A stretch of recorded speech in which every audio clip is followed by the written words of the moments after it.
Assalamualaikum warahmatullahi wabarakatuh. Bismillah, alhamdulillah, Allahumma salli wa sallim ala Sayyidina Muhammad.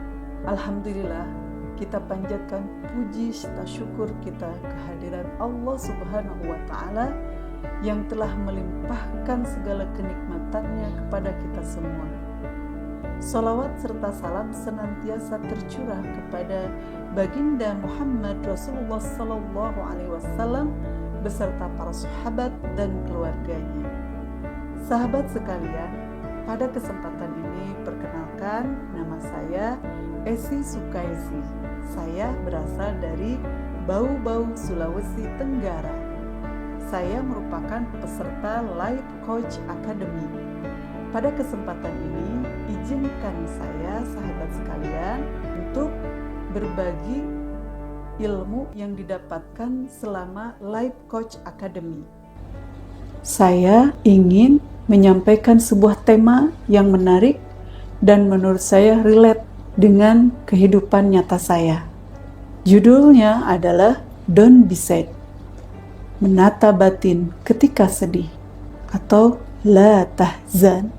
Sahabat sekalian, adakah yang tidak pernah bersedih? Jawabannya adalah tentu tidak ada orang yang tidak pernah bersedih. Karena sedih itu adalah sebuah apa? Keniscayaan. Sebagaimana yang pernah dialami oleh Baginda Muhammad Rasulullah Sallallahu Alaihi Wasallam. Rasulullah pernah bersedih ketika ditinggalkan oleh Ibunda Siti Khadijah, dan pernah bersedih ketika ditinggalkan oleh pamannya tercinta Abu Thalib yang meninggal dalam keadaan tidak beriman. Ada juga Nabi Yakub alaihissalam yang bersedih ketika kehilangan Nabi Yusuf alaihissalam, putranya. Begitu pula Nabi Nuh. Nabi Nuh pun pernah bersedih ketika anaknya tidak beriman. Begitu juga istrinya. Jadi, adakah yang tidak pernah bersedih? Jawabannya adalah tidak ada. Karena tadi setiap kita dalam satu atau dua momen kehidupan yang kita jalani, ada peristiwa-peristiwa yang membuat kita bersedih.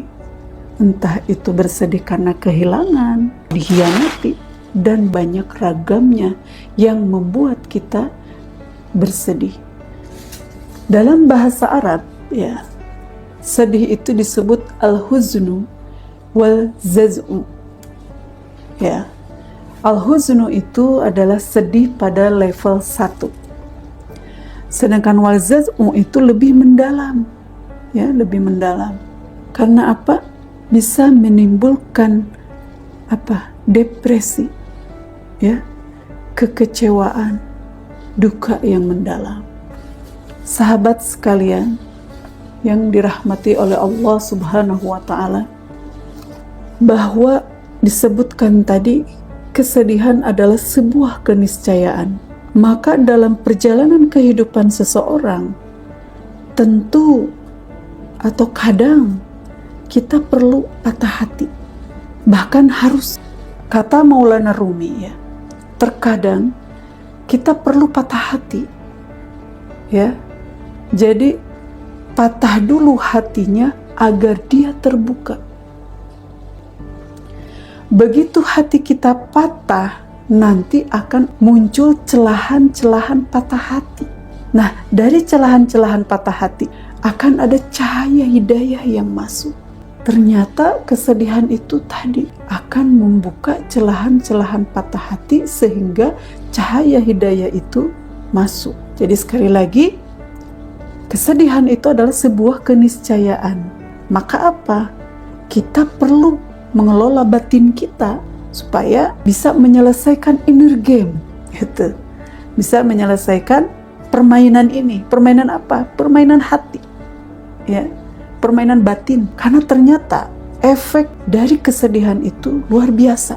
Sebagaimana Imam Ibnul Qayyim menyampaikan bahwa kesedihan itu melemahkan hati, melemaskan tekad kebaikan, membahayakan kemauan berbuat baik. Tidak ada sesuatu yang lebih disenangi syaitan, melebihi kesedihan seorang yang beriman. Jadi teman-teman atau sahabat sekalian, ketika hati kita sedih, maka setan senang sama kita, ya. Maka katanya kalau kita mau di-like oleh setan, maka bersedihlah. Tapi nauzubillahi min zalik, ya. Kita tidak mau kita bersedih sehingga kita di-like atau disukai oleh setan. Nah, karena setan itu adalah pembisik, ya. Setan itu sifat, makanya disebut, ya. Bisa yuwaswisu fi sudurinas, ya. Membisik-bisikan ke dalam dada kita, ke dalam sudur, ke dalam hati kita. Jadi tadi, jika kita sedih, maka gampang dicintai oleh setan. Dan kita tidak maulah tentunya disukai oleh setan. Maka kita harus menjadi hamba yang apa? Hamba yang ridho, ya, yang bahagia, ya, melihat sebuah keadaan dengan penuh kebahagiaan, walaupun tentu ini tidak mudah, ya. Tapi kita tentunya belajar bagaimana kita meraih, ya, kebahagiaan dengan apa? Meraih ridho Allah. Karena ini bobotnya sangat besar di hadapan Allah ketika kita ridho. Sehingga ketika kita mengalami sesuatu, peristiwa yang menimbulkan kita sedih, maka kita harus bersegera mengingat bahwa ini dicintai oleh syaitan. Maka kita harus segera apa? Mengejar ridho Allah. Sehingga apapun yang terjadi, ya, terhadap kita, kita harus apa?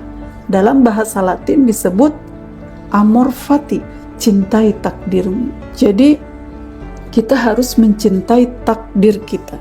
Ada dua rumus. Kita harus menghindari kata if only, gitu, ya. Seandainya saja.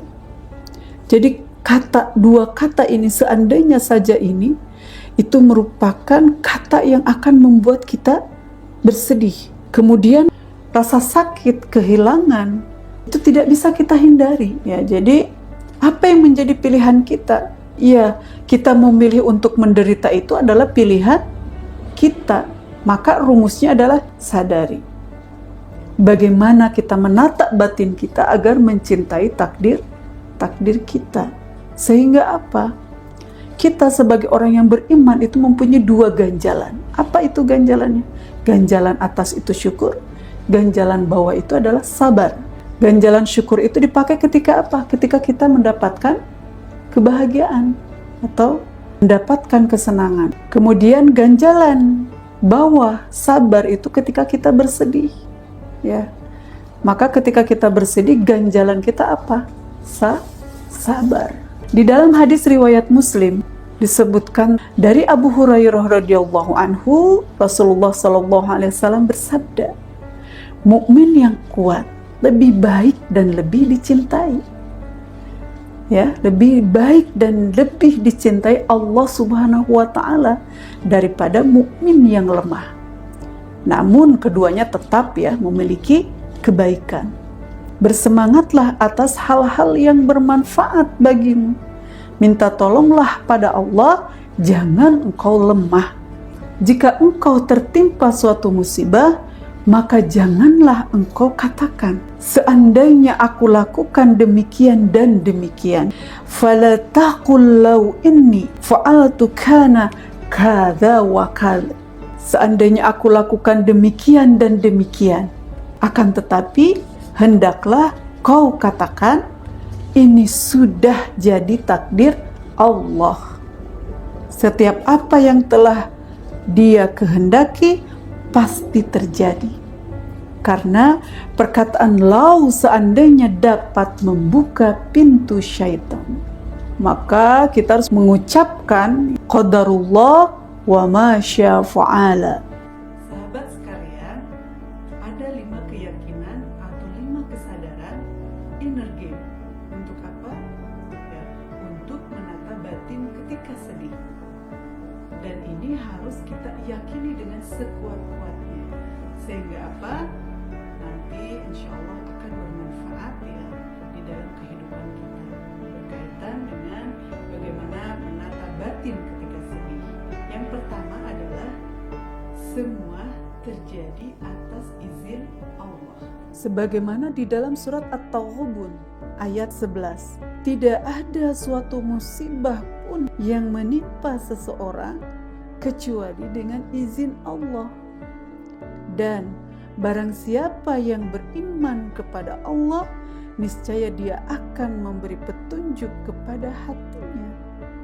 Dan Allah Maha mengetahui segala sesuatu. Jadi ketika kita beriman, meyakini ini atas izin Allah, maka Allah akan memberikan petunjuk kepada kolbu kita. Begitu sahabat sekalian. Sebagaimana di dalam surat Al-Hadid, firman Allah Subhanahu wa taala, tiada suatu bencana pun yang menimpa di bumi dan tidak pula pada dirimu sendiri, melainkan telah tertulis dalam kitab Lauhul Mahfuz sebelum kami menciptakannya. Sesungguhnya yang demikian itu adalah mudah bagi Allah. Kami jelaskan yang demikian itu supaya kamu jangan berduka cita terhadap apa yang luput dari kamu. Jadi ini tujuannya, Masya Allah, supaya kita jangan berduka terhadap apa yang luput dari kamu, dan supaya kamu jangan terlalu gembira terhadap apa yang diberikannya kepadamu. Dan Allah tidak menyukai setiap orang yang sombong lagi membanggakan diri. Jadi biasanya kalau orang yang senang kelewatan itu biasanya dia akan membanggakan diri sehingga muncullah sifat sombong. Dan kadangkala orang yang sedih terlalu kelewatan juga itu bisa menyebabkan kepada kufur nikmat.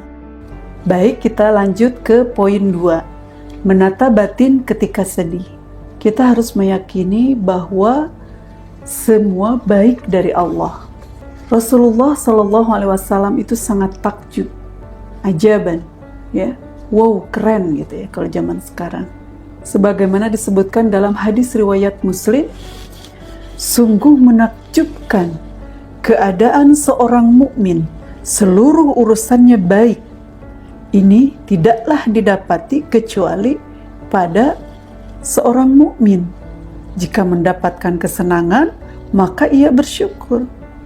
Itu baik baginya. Jika mendapatkan kesusahan, maka ia bersabar. Itu pun baik baginya. Jadi, bagi orang yang beriman, ketika mendapatkan sesuatu yang tidak enak maupun enak, ya, mendapatkan sesuatu yang disukai maupun yang tidak disukai, maka ujungnya dua-duanya adalah kebaikan. Jika disikapi dengan apa? Dengan iman, ya. Sehingga ketika enak dia bersyukur, ketika tidak enak dia ridho, ya, sabar. Dan dua-duanya ujungnya adalah kebaikan. Karena tadi apa? Semuanya baik. Sebagaimana Umar bin Khattab pernah mengucapkan, aku tidak peduli keadaan apapun yang kualami, apakah yang kusenangi ataukah yang kubenci, karena aku tidak pernah tahu apakah kebaikan ada pada yang kusenangi ataukah yang kubenci, gitu ya. Jadi yakin bahwa semua baik dari Allah. Kemudian sahabat sekalian, apa poin 3-nya? Poin 3 adalah semua sudah terukur. Sebagaimana dalam firman Allah Subhanahu wa taala, A'udzu billahi minasyaitonir rajim. Bismillahirrahmanirrahim. La yukallifullahu nafsan illa wus'aha. Allah tidak membebani seseorang melainkan sesuai dengan kesanggupannya. Jadi Allah Maha mengetahui kapasitas kita, kemampuan kita dalam apa? Menerima apa yang Allah tetapkan untuk kita. Tidak mungkin diizinkan, ya, dihadapkan dengan sebuah persoalan kecuali bahwa kita mampu gitu, mampu untuk menghadapinya, gitu ya. Itu memang sebuah kaidah kehidupan. Kemudian poin yang keempat adalah semua kepahitan menggugurkan dosa. Karena kita itu butuh dimaafkan oleh Allah ya. Semua beban berat itu ternyata menggugurkan dosa. Sebagaimana hadis riwayat Muslim ya. Aisyah radhiyallahu anha berkata, Rasulullah sallallahu alaihi wasallam bersabda, tidak ada satupun musibah, cobaan yang menimpa seorang muslim melainkan dosanya dihapus Allah Ta'ala karenanya ya. Sekalipun musibah itu hanya karena tertusuk duri. Jadi Masya Allah gitu ya. Cobaan ya, musibah itu adalah apa? Untuk menggugurkan dosa sebagai kafaroh atas dosa-dosa kita. Kemudian poin yang kelima adalah semua bisa ditolong Allah. Ya, jadi kita itu harus bergantung kepada Allah sehingga kita menjadi ringan ya, atau surrender. Berserah kepada Allah. Ya. Kenapa kita merasa atau menjadi sempit hati kita? Karena kita melihat kemampuan diri ya, sehingga kita merasakan sempit. Maka bagaimana supaya ringan? Tadi kita harus bergantung kepada Allah gitu ya. Di dalam surat Al-Baqarah ayat 214, ingatlah sesungguhnya pertolongan Allah itu dekat, sangat dekat. Jika Allah sudah menolong, maka siapa yang akan menghalangi kita? Tidak akan ada. Kalau Allah menolong, tidak akan ada yang bisa menghalangi kita. Dan jika Allah tidak menolong kita, lalu kita mau minta tolong kepada siapa? Ya, maka minta tolonglah kepada Allah ya, sehingga semua ya dari kita itu bisa ditolong oleh Allah Subhanahu wa Ta'ala. Ya, sahabat sekalian, itu tadi 5 pondasi menata batin ketika sedih. Saya ulangi, pertama, semua terjadi atas izin Allah.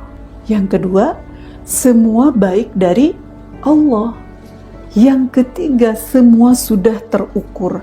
Artinya adalah bahwa Allah ketika menguji kita itu adalah kita mampu. Maka yang diuji itu bukan kemampuan, ya, tapi yang diuji itu adalah kemauan, gitu ya. Jadi ujian kemauan, bukan ujian kemampuan. Karena tadi kemampuan itu sudah diukur oleh Allah bahwa kita mampu, gitu ya. Setiap orang itu berbeda-beda ujiannya karena Allah yang mengukur ya. Kemampuan kita berbeda masing-masingnya. Maka tadi ya, itu poin yang ketiga, itu semua sudah terukur. Maka sangat bagus sekali ya metode Sedona Method, itu bagus sekali. Sedona Method artinya apa itu?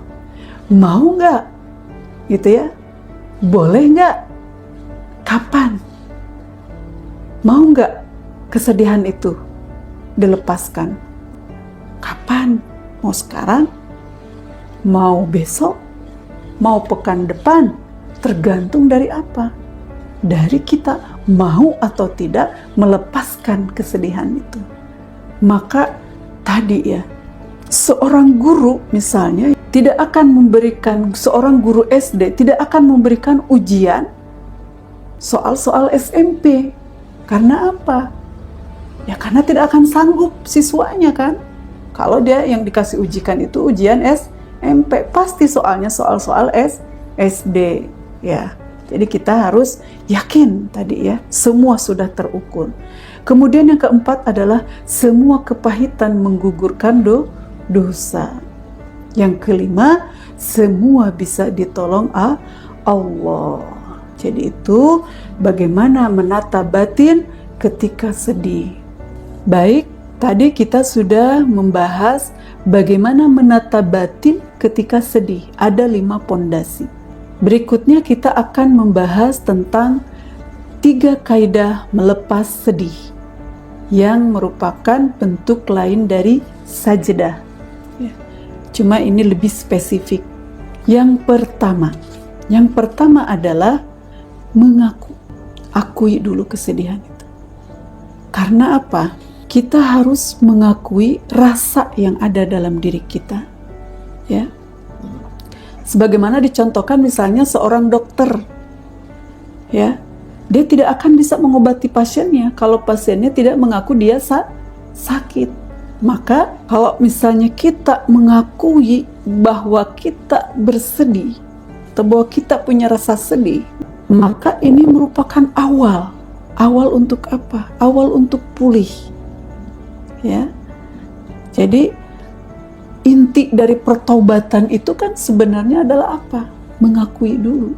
Selain mengakui bahwa kita punya rasa sedih, kita juga mengakui nikmat yang telah Allah limpahkan kepada kita semua. Jadi kalau dibandingkan dengan rasa sedih kita, maka nikmat Allah itu lebih banyak. Ibaratnya, coba geser dari rasa sedih itu ke mengakui nikmat-nikmat yang telah Allah berikan kepada kita. Kadangkala kita masih suka terfokus kepada satu pintu yang tertutup. Padahal apa? Allah membuka pintu-pintu lain yang terbuka. Jadi itu ya, sebagaimana yang dicontohkan oleh Nabi Adam alaihissalam ketika berpisah dengan Siti Hawa. Nabi Adam tidak pernah menyalahkan siapapun. Tapi apa? Nabi Adam mengakui bahwa Rabbana zalamna anfusana. Mengakui dulu. Sama halnya ketika Nabi Yunus berada di dalam perut ikan. Ada 3 kegelapan yang dialami. Kegelapan malam, kegelapan laut, dan kegelapan di dalam perut. Tapi Nabi Yunus tidak menyalahkan siapa-siapa. Justru mengucapkan, Subhanaka la ilaha illa anta inni kuntu minaz zalimin. Jadi itu ya, bahwa yang pertama kita harus mengakui dulu rasa, kemudian mengakui dulu nikmat-nikmat yang telah Allah berikan, kemudian yang ketiga adalah mengakui dosa. Ya, karena bagaimana caranya melepaskan kesedihan itu adalah dengan mengakui dosa. Dan ketika kita perbanyak ya mengakui dosa atau perbanyak istighfar kita, maka apa yang terjadi? Maka Allah akan menghapuskan kesedihan itu dalam diri kita. Begitu sahabat sekalian. Ada syair yang bagus yang ingin saya sampaikan kepada sahabat sekalian. Apakah Allah mencintaiku? Pertanyaan yang merayuku untuk introspeksi. Kemudian ku coba membaca Al-Quran. Kudapati ternyata Allah mencintai orang-orang yang sabar. Kulihat diriku, betapa sedikitnya kesabaranku. Kudapati Allah mencintai orang-orang yang berjihad. Kulihat diriku, amat lemahnya aku melawan nafsuku. Kurang kesungguhanku menaatinya. Kudapati Allah mencintai orang-orang yang berbuat ihsan. Apalagi ini, teramat jauh diriku dari derajat ihsan. Hatiku gundah. Tak ada tanda pada diriku bahwa Allah mencintaiku. Ku coba lagi membuka lembaran yang lain dalam Al-Quran. Lalu aku dapati ternyata Allah mencintai orang-orang yang suka bertaubat. Aku segera merenung. Mungkin ayat ini untukku dan yang sepertiku. Segera lisanku berucap, Astaghfirullah wa atubu ilaih. Sahabat sekalian, kaidah yang pertama tadi adalah mengaku. Kemudian kaidah yang kedua adalah mengadu. Cerita. Ya boleh kita cerita kepada manusia, Misalnya konseling atau cerita kepada suami, atau seorang istri kepada suami, seorang suami kepada istri, seorang anak kepada ibunya atau kepada bapaknya. Tapi ada yang lebih utama, yaitu kita bercerita kepada Allah Subhanahu wa Ta'ala. Jadi mengadu kepada Allah Subhanahu wa Ta'ala. Karena mengadu itu sebagai obat, Obat untuk apa? Jiwa yang hampa, hati yang terluka, pikiran yang bimbang. Jadi justru ketika seseorang mengadu kepada Allah Subhanahu wa Ta'ala, maka Allah akan memberikan jalan. Ketika misalnya kita mengadu lemah, maka Allah akan memberikan kekuatan. Jadi tadi mengadu ini merupakan aktivitas bermunajat sepenuh rasa. Dan inilah merupakan inner game. Untuk apa? Menguasai ruang batin ketika kita bersedih. Sehingga kita bisa tentram hati kita dengan tadi munajat sepenuh rasa. Berdoa. Berdoa itu bisa meminta, atau berdoa itu bisa juga tadi dengan mengadu. Maka tanpa meminta pun tadi Nabi Yunus dikeluarkan dari perut ikan. Saya membacakan lagi sebuah doa mengadu kepada Allah. Duhai Allah, aku terluka dan tak akan pulih kecuali dengan karunia-Mu. Ya Allah, aku takut, aku cemas, dan tak akan menjadi tenang kecuali dengan percaya padamu. Ya Allah, aku sedang merasa sulit, dan tak akan menjadi mudah kecuali dengan izin-Mu. Ya Allah, aku sedih, dan takkan hilang kecuali dengan rahmat. Aku fakir, tak ada yang kumiliki kecuali semua titipan dan pemberian.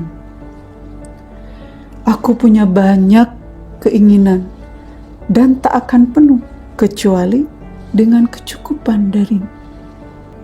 Aku hina, aibku begitu banyak dan tak akan tertutupi kecuali dengan kasih.